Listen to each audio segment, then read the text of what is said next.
The four most important things in life. See, life is short. Focus on what matters and let go of what does not. Our most precious commodities are not our smartphones, 3D TVs, brand new cars, or even our big and impressive houses. Our most precious commodities cannot be found at the bank. They cannot be ordered online. The truth is, they are on a very short list. Amongst our most precious commodities are our purposes, time, health, and lastly, our relationships. How I came to this conclusion. Several years ago, I realized I was accumulating more in my life, more things that did not really matter to me or speak to me on a spiritual level, more commitments I was not really passionate about keeping. This was all leaving me feeling a little flat and unfulfilled. I felt like something was missing, but I was not sure what that something was. Purpose is our why. It drives our action. It fuels our passion. It encompasses our work and our relationships and also our approach to living our lives. It wraps around everything we do. It means living our lives in an intentional way. It gives our lives a sharper focus. Our why is what keeps us going when life gets tough. Our why gives life extra meaning and richness. If we have lost our way and we are struggling with our why, we can ask ourselves several related questions. Where I am trying to get to? What lights me and gets me excited? What's my reason for getting up in the morning? What do I want more of in my life?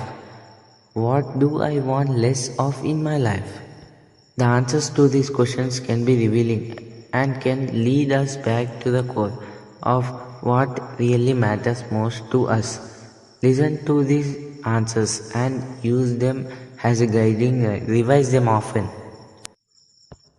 Time. We all have the same number of hours in our day. Why do some of us run around constantly stressed, complaining we don't have time, while others seem to approach life in a relaxed and happy state but still get plenty done? Though we all have responsibility and obligations, this often comes down to choices. Many of us make poor exchanges on our time on a daily basis. Each time we say yes to something and we are effectively saying no to something else. The problem is we often say yes to too much. This is where a balance starts to tip. Instead of feeling in control of our calendar, our time is all accounted for. We rush from this commitment to that, never really feeling like we are truly present at any of them. We squeeze even ever more in our days, but feel we have less and less time to do the things we really want to do or see the people we want to see. We have less space left for ourselves. Time is a finite resource. Once spent, it's gone. We cannot get time back, but we can be selective and intentional with the time we have. We can take control by saying yes to less and appreciating the white space in our diary. We can protect our precious time from the activities and people that give our lives the most meaning and joy. Of course, reclaiming your time is not always this simple. Some of us are working several demanding jobs in order to pay the most basic of bills. Maybe we are being a young family, caring for aging parents, or perhaps looking after a loved one who has physical or mental health challenges. Finding time for anything in these sceneries can be especially tough. Even if we do have time, we feel a heavy sense of guilt if we spend it doing something for ourselves because it seems selfish. Besides, exhaustion can hit us right when we have these small windows of time and sleep or the TV may be gone. If we are limited in this way, a good start is to find small pockets of time to invest our passion project or our hobbies and ourselves. 5 minutes here, half an hour. There can add up over a period of time. To we have be caregivers or breadwinners for others. We need to remember to care for ourselves along the way. We can do this without neglecting our responsibilities. In fact, the more we can look after our own well being, the better equipped we are to be of service to others. Another step that we can take is to try to change our situation. Maybe we can work closer to work or closely to simplify and reduce our bills and perhaps even work a little time. In the case of loved ones with challenges, maybe we have not exhausted our options in terms of additional help, like from families, friends, or care groups. These are all tough and very real challenges some of us face, and I will not make light of them here. All any of us can do is look to make the very best of our situation and be grateful for what we have instead of focusing on what we don't have. Sometimes we need a little outside support from others to help us along. Where there is a will, there can be a way. Health. So many of us take our health for guaranteed until we have a reason not to. We neglect exercise and then wonder why our bodies complain when we need to climb a flight of stairs. We neglect our diet and then wonder when all this extra weight crept up on us.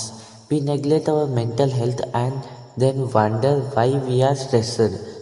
We can be kinder on ourselves. We can add a regular movement to our lives. Walking, the gym, body weight exercise, yoga, it all counts and can be mixed up. Our bodies are made to move, not sit humped over laptops or in front of TVs all day. Embrace the ability to move. Eating healthily can also be simple and enjoyable. We can base most of what we eat on plants, fruits, and vegetables. If we eat meat, we can treat it like a side dish and enjoy most of the rest of our plates are filled with a rainbow of vegetables. No food need be off limits, and we can still make space for the odd. Healthy eating can and should be delicious eating and should never feel like drug.